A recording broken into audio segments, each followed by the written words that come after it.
जय श्री गणेश जी। हमारे चैनल भक्ति शॉर्ट 2.0 में आपका हार्दिक स्वागत है।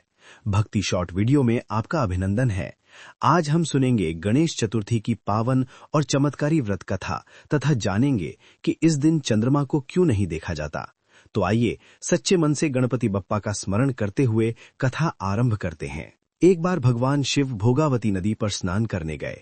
उनके चले जाने के बाद माता पार्वती ने अपने तन के शुद्ध व चैतन्यत मल से एक छोटे बालक का पुतला बनाया और उसमें प्राण डाल दिए।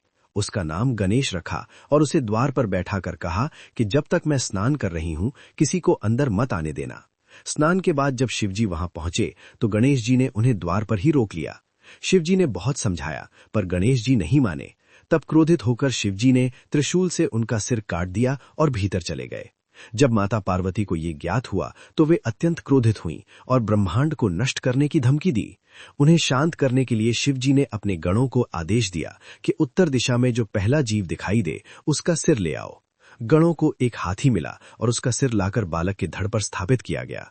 वो पुनः जीवित हो उठे और शिवजी ने उन्हें गणों का प्रमुख तथा प्रथम पूज्य घोषित किया। ये घटना भाद्रपद मास के शुक्ल पक्ष की चतुर्थी को हुई थी, इसलिए ये तिथि गणेश चतुर्थी के रूप में मनाई जाती है।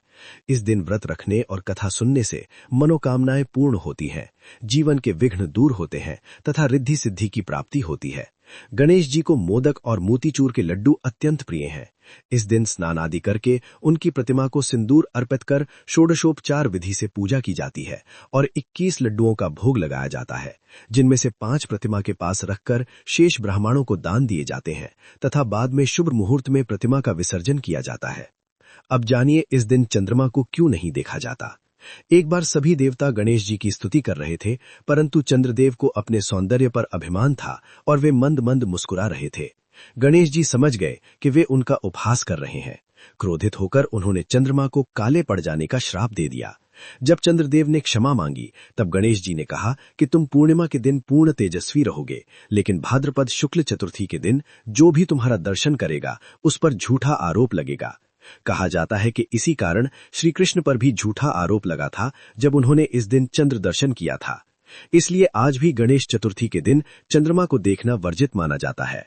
भक्तों, ये थी गणेश चतुर्थी की संपूर्ण पावन कथा। यदि आप चाहते हैं कि आपके जीवन से सभी विघ्न दूर हों और सुख समृद्धि प्राप्त हो तो सच्चे मन से गणपति बप्पा का स्मरण करें। वीडियो पसंद आया हो तो लाइक और शेयर करें और ऐसे ही दिव्य भक्ति कथाओं के लिए भक्ति शॉर्ट 2.0 को सब्सक्राइब अवश्य करें। जय श्री गणेश जी। गणपति बप्पा मोरया। मंगल मूर्ति मोरया।